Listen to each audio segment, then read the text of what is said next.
And next, I had the pleasure of visiting the Blue Hills Brewery, and I learned about what they've been doing over the years with their brews. Let's take a look.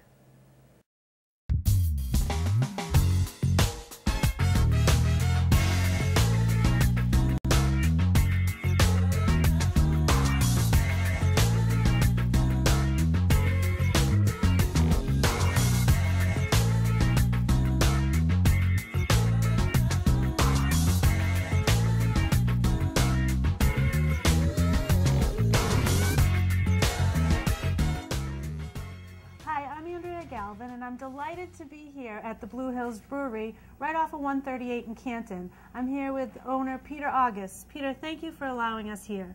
Oh, thank you very much. Thank you. Pleasure to have you over at our brewery again. It's great to be back, but there's been so many changes since the last time I was here. You're now bottling beer. Can you tell us a little bit about that? Bottling beer? Well, we have quite a few styles now. We have our IPA and that's our flagship, in a six-pack, and our black hops, and those were the first two that came out. And then now for the winter season, we have brought in our Dunkelweiss, a very nice mellow wheat beer with a little bit of dark Munich malts in it. And now we have also our Holiday Stout, a nice milk stout, very robust in flavor, a little bit of oak chip and vanilla flavors in there. Very robust and nice. And actually we were just talking about maybe we'd like to have it done with an ice cream. It'd be kind of interesting in the local Jamaica Plain market. And we'll see what happens. That sounds fantastic. I can't believe you have all these choices now out for anyone to buy at the local stores. Oh, all the local stores, local restaurants, and our flagship restaurant is actually Town Spa over in Stoughton. He's got two of our styles running. Wonderful place. Makes a lot of wonderful pizza, great pizza, and he has a great beer to put it down with. Great. Now, first, tell me a little bit about yourself and why the Blue Hills Brewery. What made you open it up? Well, that's kind of interesting. Well, actually, the brewmaster and myself were talking about it for years on end about doing it. And as I put the story, we were sitting on buckets at a construction site, which we did very often, having lunch. And we always talked about having a brewery, but we like the idea of Blue Hills. It just brings in such a nice regional name and all. Sure. And as it is, my construction company was getting a little bit less phone calls just before the presidential election, and I read a statistic that drinking increases with a recession. It seemed like we were heading into that bubble burst.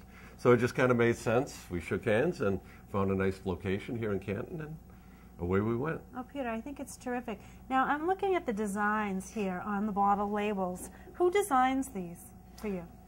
Well, right now it's a local company called Strategis is doing it. The first off designs kind of started, my daughter graduated from UMass, and one of her friends was a graphic designer, and he had all the programs and all that, and he kind of started with the first ones. And then we kind of graduated now into Strategis is handling it all for us now. They're very detailed. I just love all the detail to it, and this holiday stout looks really intriguing. Well, it is. It's very nice, a lot of color. The shiny plastic label really shows off very well. We're very conscious of the environment, so these bottles actually do get reused. When they come back, we wash them out and reuse them again. So we're doing everything that we can to, minimize our impact, but maximize our delivery. That's great. Now, how long have you been in Canton? Well, just about 3 years? The business, we've had product now for about 2 years and 10 months. And about 3 years ago, we kind of started working, building the brewery, doing everything necessary here, setting up tanks and building out the tasting room and making my little counter here, which is actually a Pilsner glass-shaped piece of mahogany. Oh, it's that beautiful. I created. Yeah, it's very nice. I like the high-end construction, and that's why I've kind of always wanted to get into something new. So building a brewery was something new for me. So when I started making the brewery, it was very intriguing. Now, it's very welcoming here in the lobby. Tell me, I know you do tastings? We do tastings here, yes, on Friday afternoons from 3 to 6, and Saturday afternoons from 2 to 6. And just recently we started on Wednesdays, 5 to 8. So basically in the late afternoons we have tastings and tours around here, and you can always buy our product here too. And a lot of people come by here. Actually, quite a few, maybe a couple of hundred people over the weekend might come by. Very receptive then. Oh yes, yes. Excellent. We try to be friends with the community and invite everyone to come over and enjoy our beers and check out how we make them and see how this old 10,000-year-old process is done. Right, it's all done right here on the premises, right behind us? Exactly, yes. We have the tanks and as a matter of fact, the boiler just kicked on. It's a steam boiler that generates the heat for the kettle. So the wort should be going into the kettle in about an hour or so. Right now it's still in the mash tun. They fired up the mash tun, put in the grains this morning, and in about a half an hour or so they'll be taking the grains out and transferring the wort over to the kettle where it'll bring to boil. And then somewhere around 2 or 3 in the afternoon, that wort will go into the fermenting tank. We'll pitch the yeast and the magic will be done. Terrific. Wow. Sounds very exciting. I'm looking forward to talking to your brewmaster. Wonderful. Let's go get him. Great. Thank you.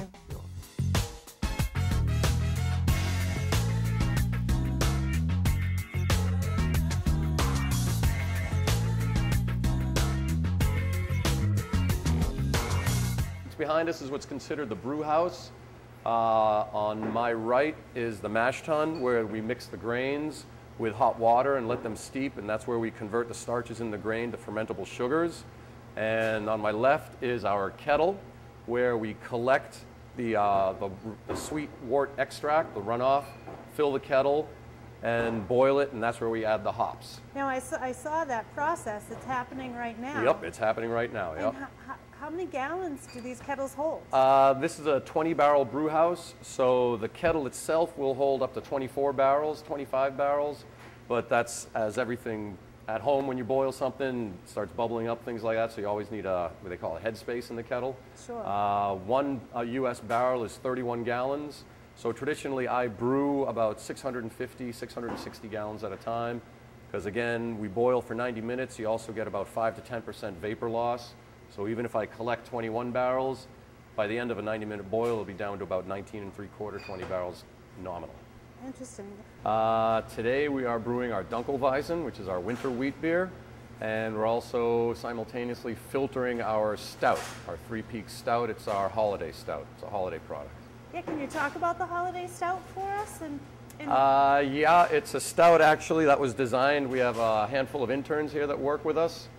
And they actually helped design the recipe starting back in the springtime. What they put together was a pretty flavorful, rather light-bodied. I don't use a lot of oats in it like most stouts do, but it's a pretty robust stout where we use some lactose at the end of the boil to give it a milky, sweet milky character to it. And we age it on oak. So it gives it a oak, sometimes a vanilla type of flavor to it. When it all comes together, it's a pretty complex beer, but it's very tasty. That's great. It's something to look forward to for the holidays. Yep, yep. And talk about this wheat beer. How do you pronounce it again? Dunkelweiss. Dunkelweiss. Yeah, Dunkel is basically German for dark. So it's a dark wheat beer. Traditionally, summertime wheat beers are light. Light-bodied and light in alcohol. The Dunkelweiss, we add a little bit of dark chocolate malt to it to give it just a hint of chocolate flavor at the end of the palate, and also add a little more two-row and wheat to it to bring the alcohol percentage up. Wintertime is usually more conducive to slightly higher alcohol beers and that warming feeling, so to speak. Oh, that's so great. I'm really looking forward to your holiday stout and to try Oh yeah, that. definitely. Grab a bottle on your way out. Thank you so much. You're very welcome.